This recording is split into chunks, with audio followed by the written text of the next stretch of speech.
नमस्कार मित्रों, मैं आलोक सतीश श्रीवास्तव अपने YouTube चैनल राष्ट्रीय किसान विकास महासंघ में आपका स्वागत करता हूं। मित्रों, आज हम एक गंभीर विषय पर चर्चा करने के लिए यहाँ पे उपस्थित हुए हैं। विषय है प्रदूषण। प्रदूषण के बारे में आप सब लोग जानते होंगे।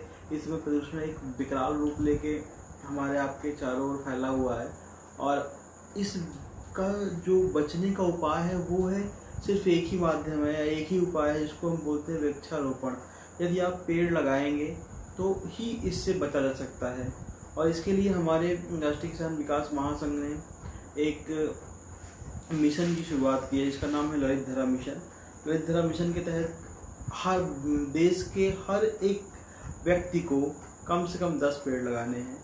वो पेड़ किसी के भी हो सकते हैं। फिलहाल हम यहाँ पे जो आज बात करने वाले हैं वो हम कुछ ऐसे महत्वपूर्ण पौधों के बारे में बात करने वाले हैं जो सबसे ज़्यादा ऑक्सीजन उपलब्ध करवाते हैं। अगर हम 24 घंटों की बात करें तो लगभग ये 20 घंटे हमें ऑक्सीजन उपलब्ध करवाते हैं। इसमें सबसे पहला नाम जो आता है वो आता है हमारा पीपल के पेड़ का। पीपल का पेड़ जो है वो 24 घंटे में से 22 घंटे हमें ऑक्सीजन उपलब्ध करवाता है और इसके साथ साथ हमारी धार्मिक आस्थाएं भी इससे जुड़ी हुई हैं। आपने देखा होगा कितना बृहद और विशाल होता है। जिस पेड़ में जितनी ज़्यादा पत्तियां उपलब्ध होती हैं वो उतना ही ज़्यादा ऑक्सीजन को जनरेट करता है, क्योंकि ऑक्सीजन जो बनती है वो पत्तियों से बनती है। तो एक पौधा तो हमारा हो गया पीपल का वृक्ष। फिर दूसरा आता है हमारा बांस का पौधा। बांस के पौधे की खासियत ये होती है कि ये सबसे ज़्यादा तेज़ी से बढ़ने वाले पौधों में से आता है और आपको जानकर हैरानी होगी कि लगभग हमारा ये 20 से 30% ऑक्सीजन जो है हमारे एटमॉस्फेयर की वो बांस के पौधे से पूरी होती है। इसलिए जब भी समय मिले, जब भी मौका मिले, आप बांस के वृक्ष को ज़रूर लगाएं। बांस वंश वृद्धि का घोतक भी माना जाता है, ऐसा हमारे वास्तुशास्त्र में कहा गया है। इसलिए बांस का पौधा हर तरह से लाभदायक और शुभकारी है। तीसरा है हमारा मरीन प्लांट, जिसको समुद्री पौधे बोलते हैं।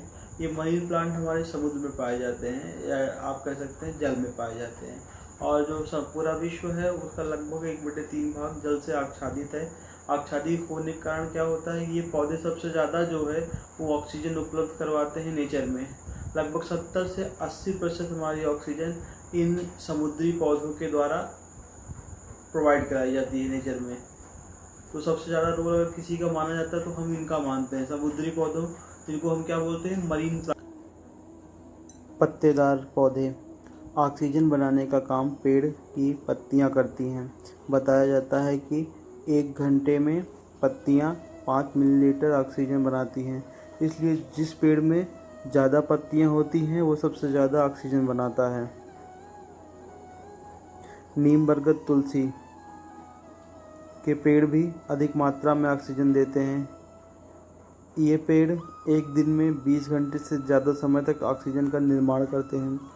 तेज़ी से बढ़ती जनसंख्या और शहरीकरण के कारण लगातार पेड़ों को काटा जा रहा है। अगर पेड़ों का अस्तित्व खत्म होते जाएगा तो वो दिन दूर नहीं जब मनुष्य का वजूद भी खत्म हो जाएगा। इसलिए अगर ज़रूरत पड़ने पर आप एक पेड़ काटते हैं तो उसके बदले 10 पेड़ अवश्य लगाएं, ताकि आप खुद और आपकी आने वाली पीढ़ियों को ऑक्सीजन के लिए मास्क की ज़रूरत न पड़े।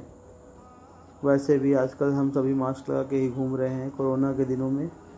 इसीलिए हमारे राष्ट्रीय किसान विकास महासंघ के मिशन ललित धरा से जुड़कर कम से कम अपने आसपास कम से कम 10 पेड़ अवश्य लगाएं। विचार अच्छा लगा हो तो और लोगों तक पहुंचाएं। जय हिंद, जय भारत।